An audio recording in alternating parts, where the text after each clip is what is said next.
दोस्तों नमस्कार।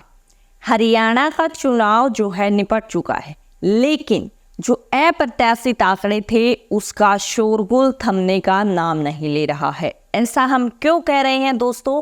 क्योंकि कांग्रेस ने एक बार फिर से जो है 20 शिकायतें डिटेल में इलेक्शन कमीशन को सौंपी हैं।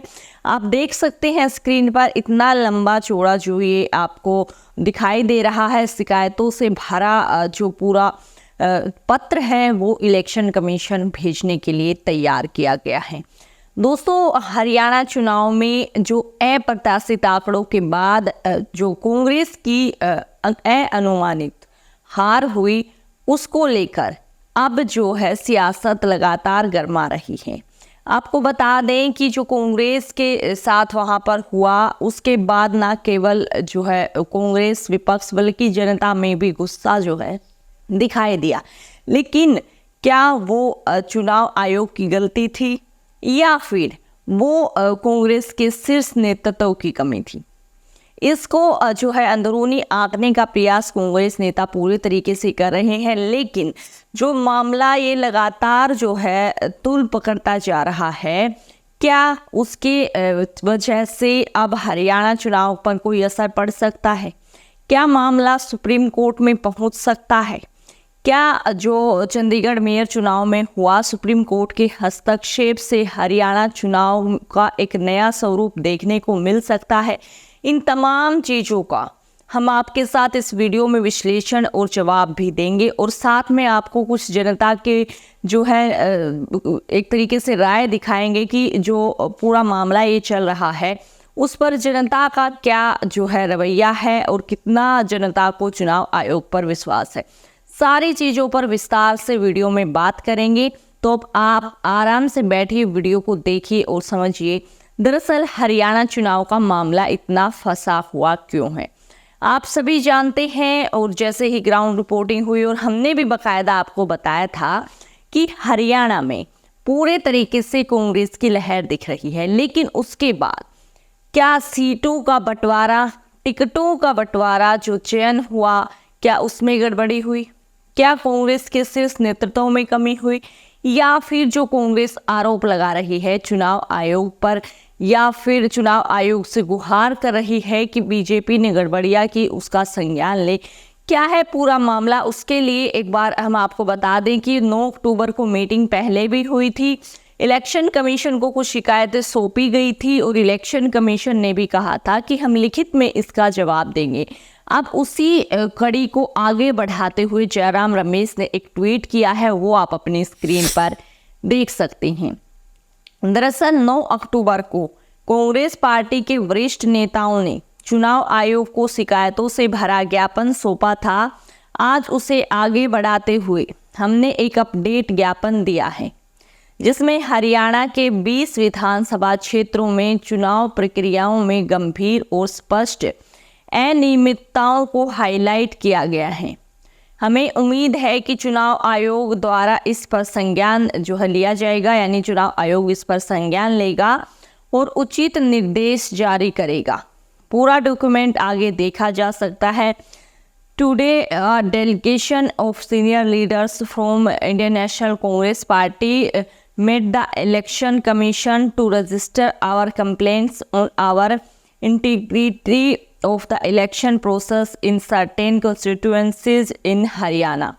The Commission has assured us of a detailed response to all our complaints. We await there. आपने देख लिया पूरा कि अभी भी कांग्रेस इस चीज़ को लेकर इलेक्शन कमीशन से बार बार सफाई और जवाब मांग रही है कि जिन शिकायतों पर हमने आपको बताया था, आपने कहा कि हम लिखित और डिटेल ब्यौरा देंगे, वो ब्यौरा आखिर कहाँ है? जो आपने जो है पूरे मामले को हमने बताया, जो शिकायतें दर्ज करवाई और जो डिटेल जानकारी अब हमने आपको दी है, अब इसका जवाब चाहिए। तो ये जानकारी जो है अभी जयराम रमेश ने अपडेट की है। तो दोस्तों इस जो ये पूरी खबर है, ये पूरा मामला है, इसके हर पहलू पर हम चर्चा करते हैं कि क्या ये मामला सुप्रीम कोर्ट जा सकता है।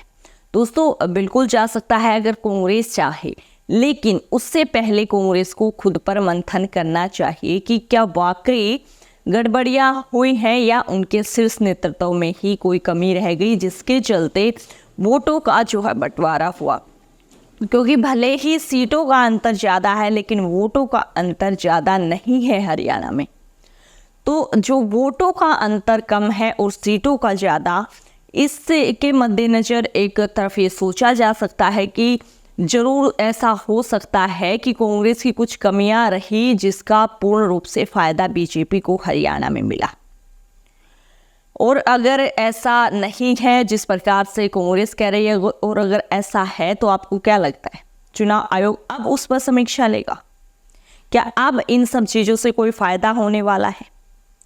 हमें ऐसा बिल्कुल नहीं लगता है दोस्तों कि अगर ऐसा कुछ हुआ भी है तो ये सारी चीज़ें जो चुनाव के बाद निकल कर आती हैं, इंडियन नेशनल कांग्रेस पार्टी हो या कोई और विपक्ष हो बीजेपी के खिलाफ, अगर ऐसा है तो उनको पहले से इस चीज़ को लेकर सतर्क रहना चाहिए था।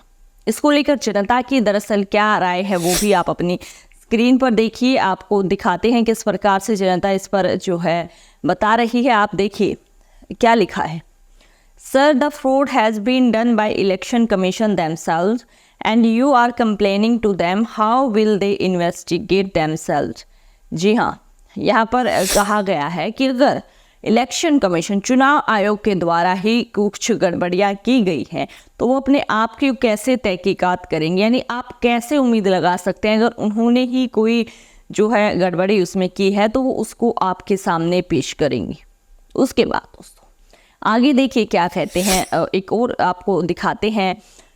The compromised election commission of India will not revert back with the desired response, कि कोई जो उम्मीद है वैसा कुछ रिस्पॉन्स आने वाला नहीं है। It's high time now the Congress party to stand hand in hand and support of all those organisation like ADR।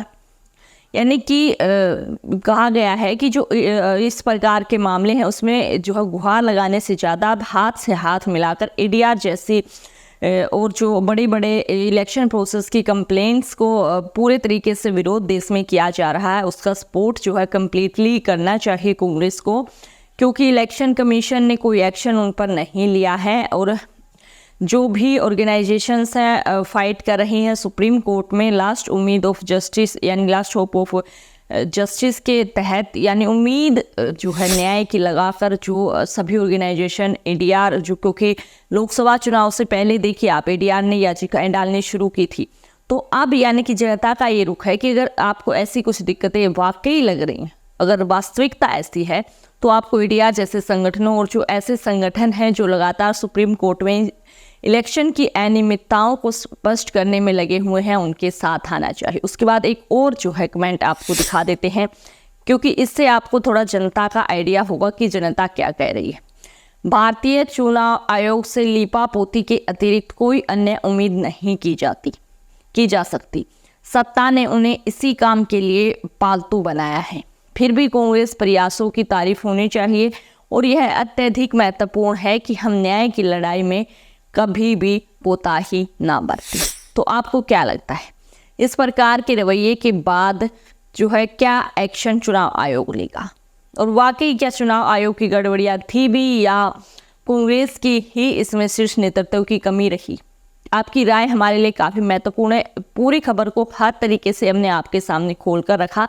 Video पसंद आए तो लाइक शेयर, चैनल को सब्सक्राइब करें, वीडियो को शेयर करें। जय हिंद, जय भारत।